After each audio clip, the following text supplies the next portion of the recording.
You're not dead. No. He shot me.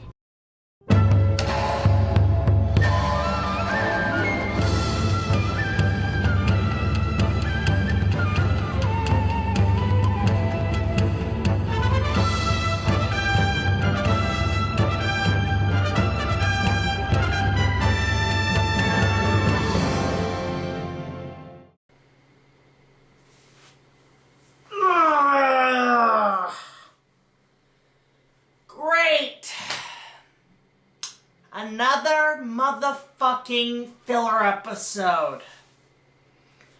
We had a damn good 5-part epic, too. Jesus Christ, you can't keep the flow going here, show? Oh, man, it makes me dread Season 4 even more. Hey guys, what's up? It's BigJackFilms here. Welcome back to another InuYasha vlog. And, we're on episode 65, I believe, and there goes the necklace. Wow, this episode was so bad, the necklace just came off. I gotta get that repaired. We're on episode 65, Farewell Days of My Youth. A filler episode before we get to the next arc, and I don't like this one. I really don't like this one at all.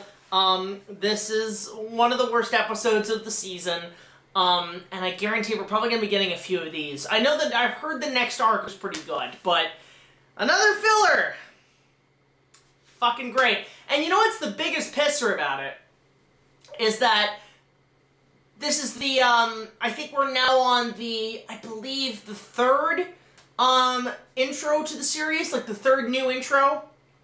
And I gotta be honest, guys, I'm not a fan of this intro at all. I'm not a fan of this one intro to InuYasha. I can't remember what the song's even called. It's so bland and boring, and on top of that, it does what Every Heart did, which is way better, don't get me wrong, I love Every Heart, but it goes to the digital animation, which compared to the show, where it's still using the, you know, oil-painted, hand-drawn style, looks amazing, and this is just this totally digital.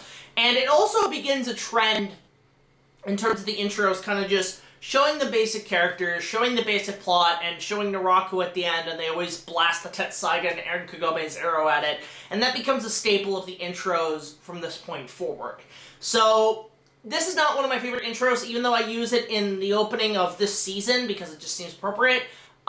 Just not a fan. Just not a fan of this intro. I'm sorry if people like it. Let me know in the comments. I'm just not a fan of it. So, the episode is called Farewell Days of My Youth, and it opens with, essentially, what else?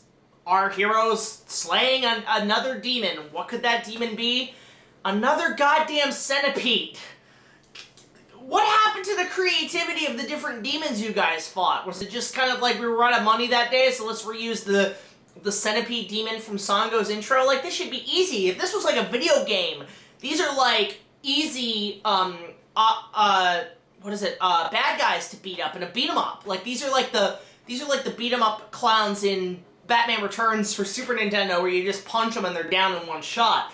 These should be easy peasy, but there's something about this centipede demon that's a little different, but we'll get to that in a sec. But anyway, so the episode opens with them slaying the demon, but as the demon rises up and it's a big centipede thing, we've seen it a million times.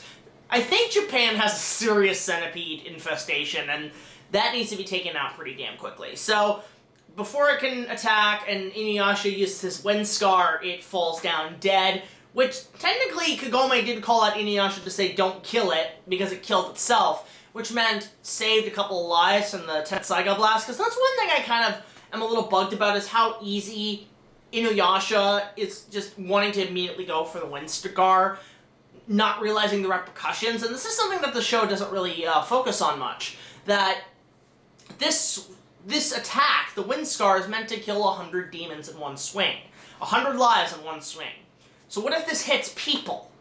You ever thought about that, buddy? You ever thought you could kill 100 people? Like, that's the only thing. It's so abused. Now, I don't know if InuYasha has learned to harness the power of Tetsaiga, where he can, like, control how much energy he uses, but it's not really explained.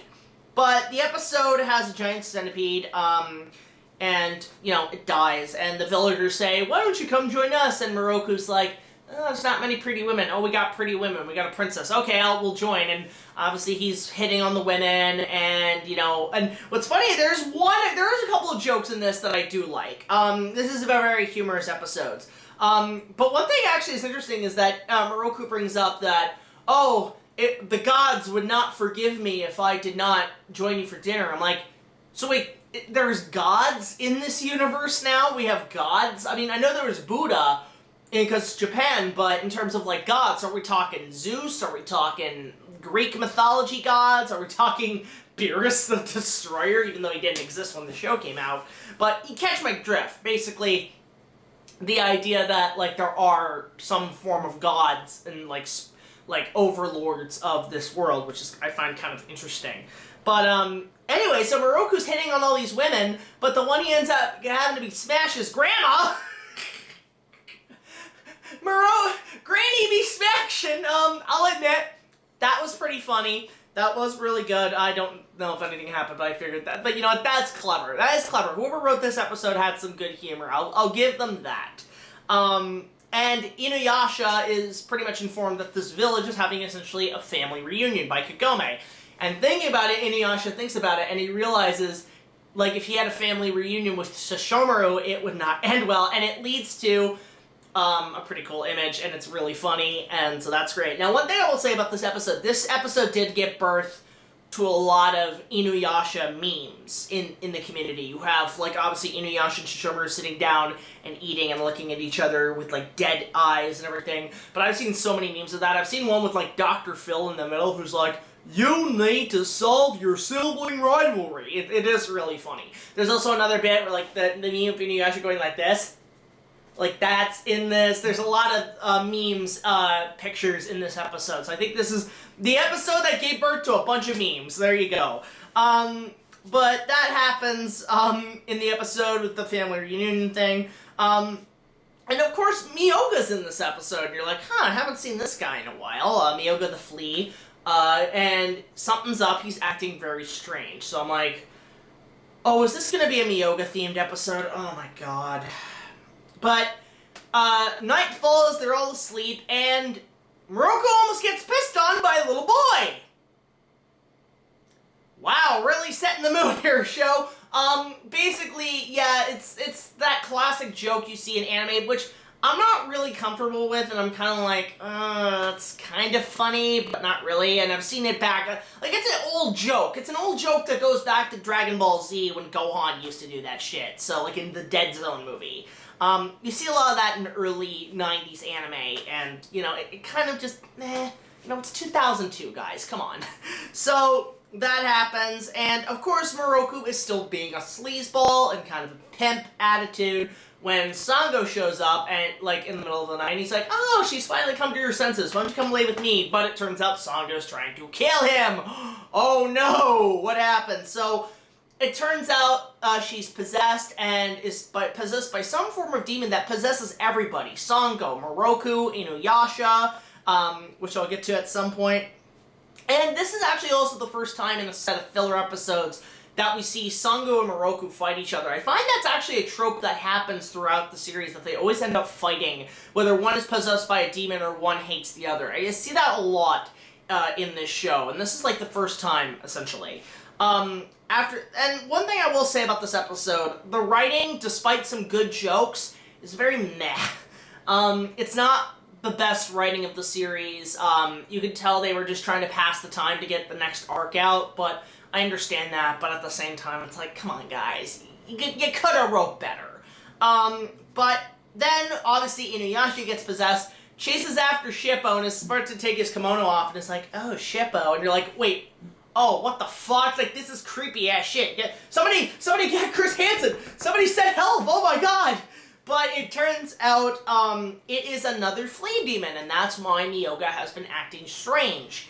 Because this flea is a female named Shoga, who actually turns out to be Miyoga's fiancé, who they are arranged to be married, so that's why he's trying to bail. He's bailing. It's like, run, motherfucker! Run! Don't marry her! And, it's haha, comedy, but it actually kind of fooled me at first, because you think they're about to get married. They have a little ceremony and everything, and the music's playing. You're like, oh, this is actually kind of cute. Okay, you know what? Moroku's getting married. Okay, I can dig this. But runaway groom runs off and basically, you know, has a dummy in his place, and that's how the episode ends, where he rides on a cat and Shoga chases after him. And their relationship, the best way I can describe it, is very Kermit the Frog and Miss Piggy, essentially, you know, in that sort of regard. But, yeah, I don't like this episode. It's just a bunch of padding, nothing really happens. And that's kind of a dud, especially after that massive 5-part epic we just had with Tsubaki. I am honestly very disappointed with this episode, although it did give birth to a few memes. There's not much to write home about. I mean, it's your quintessential filler episode.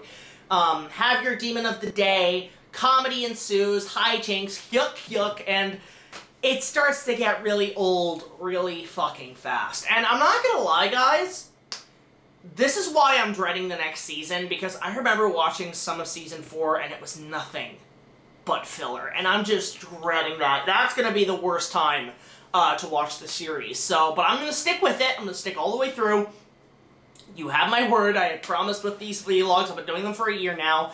But yeah, this episode, not one of my favorites in the series, in the season. I would give this probably about a 3 out of 10. It does have some good memes. It does have some good jokes, but there's not much to write home about in terms of an episode that can be really any good. But there you have it. Farewell Days of My Youth. Even the title's a frickin' lie. You think they're going after the Fountain of Youth, like with Johnny Depp and the Pirates. But what are your thoughts on this episode? Let me know in the comment section below. Of course, these vlogs are meant to be for our Patreons. So just $1 more will get you early access to all of our content, as well as other special features. And all the funds are going towards a potential InuYasha fan film, as well as other projects. So that's it, guys. Tune in next week when we take a look at the next arc, which I'm actually kind of excited for, because it's Kagra-centered. So let's see what happens on that front. Until the next video, guys, like, comment, subscribe. I'll see you guys later. This is BigJackFilms signing off, saying, I don't want any more fillers. Can we not do any more fillers? No? We gotta do more down the line? Okay. I didn't even wear my cosplay for this. Until then, I'll see you guys later.